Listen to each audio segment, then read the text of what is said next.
नमस्कार विद्यार्थी मित्रों, सारथी सपोर्ट यूट्यूब चैनल पर आप तमाम मित्रों हार्दिक स्वागत है।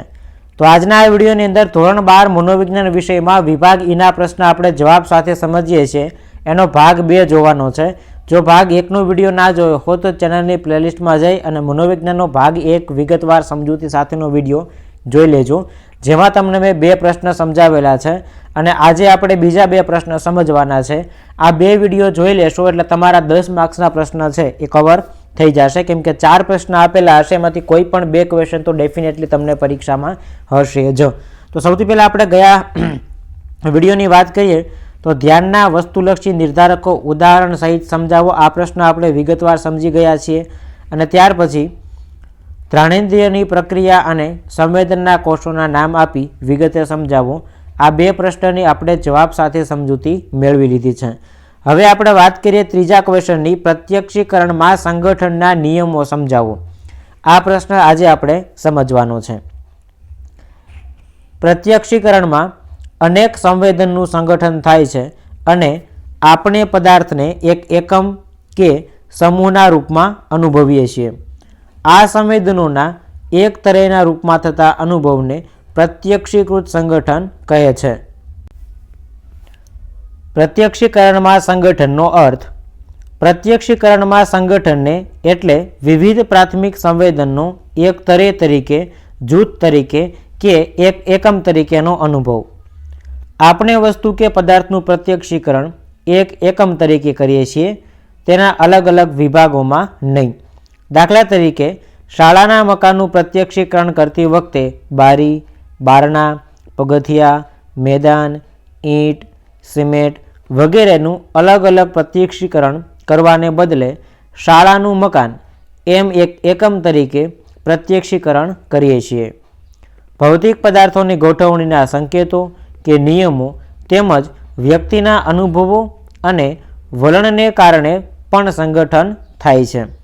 હવે આપણે પ્રત્યક્ષીકરણમાં સંગઠનના નિયમો જોઈએ તો નિયમ નંબર 1 समानता। असमान उद्दीपकोनी सरखामणीमां भौतिक रीते समान होय तेवा उद्दीपको एकबीजानी साथे संगठित थई अने चोक्कस जूथमां देखाय छे। आ उद्दीपकोनी समानता कद, आकार, तीव्रता के गुणने लगती होई शके छे। बधा उद्दीपको वच्चेनुं अंतर सरखुं होवाथी अहींया समीपतानो सिद्धांत लागू पड़तो नथी, परंतु उद्दीपकोनी समानताने कारणे आकृतिमां टपकानी 3 हरोळ अने त्रिकोणनी 2 हरोळ देखाय छे।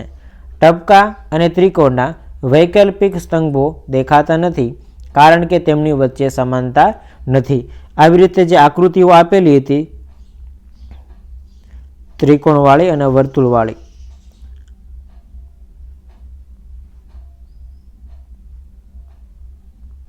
आ आकृति तमारे छे ई दौरवानी छे समानतानी अंदर। ओके, पाठ्यपुस्तकनी अंदर आपेली छे, एक वखत डिटेलमां जोई लेजो। त्यार पछी समीपता। समीपतानो सिद्धांत सूचवे छे के स्थळ अने समयनी दृष्टिए जे उद्दीपको एकबीजानी नजीक होय ते संगठित थई चोक्कस एकम के आकार बनावे छे। वन लाइनर प्रश्नमां पण पूछाई शके समीपता एटले शुं, तो स्थळ अने काळनी दृष्टिए परस्पर एकबीजानी नजीक गोठवायेला आकार संगठित थई अने एक आकार बनावे छे। जे લીટીઓ એકબીજાથી નજીક છે તે એક જૂથ બનાવે છે, પરંતુ જે લીટીઓ દૂર છે તેમનું જૂથ બનતું નથી। સમીપતાના સિદ્ધાંતના કારણે નજીક રહેલી લીટીઓ જૂથમાં દેખાય છે। ઘણી વખત આકાશમાં દેખાતા કેટલાક તારા એકબીજાની નજીક હોવાથી ચોક્કસ સમૂહમાં નક્ષત્ર સ્વરૂપે દેખાય છે। પાઠ્યપુસ્તકમાં તમને એક આવી આકૃતિ આપેલી હતી, બબ્બેના જૂથની અંદર આવી લીટી અથવા તો સ્તંભ દોરેલા હતા। ત્યાર પછી મુદ્દા નંબર 3 આપેલો છે। મુદ્દા નંબર 3 સમાવેશકતા। એકબીજાથી નજીક રહેલા ઉદ્દીપકો અલગ અલગ હોય તો પણ એકબીજાનો પોતાનામાં સમાવેશ કરી આકૃતિને પૂરી કરે છે। જેમ કે ટકાની અને ભાગાકારની સંજ્ઞા તરીકે અનુભવાય છે। તમારા પુસ્તકની અંદર એક આવી નિશાની હતી, એક આવી ભાગાકારની નિશાનીવાળી હતી અને આની આ જ આકૃતિને જો થોડીક આપણે દ્રષ્ટિગત કરવામાં આવે, આ લીટો ત્રાસો કરવામાં આવે તો આની આ નિશાની તરફ ટકાની થઈ જાય, આ નિશાની ભાગાકારની થઈ જાય।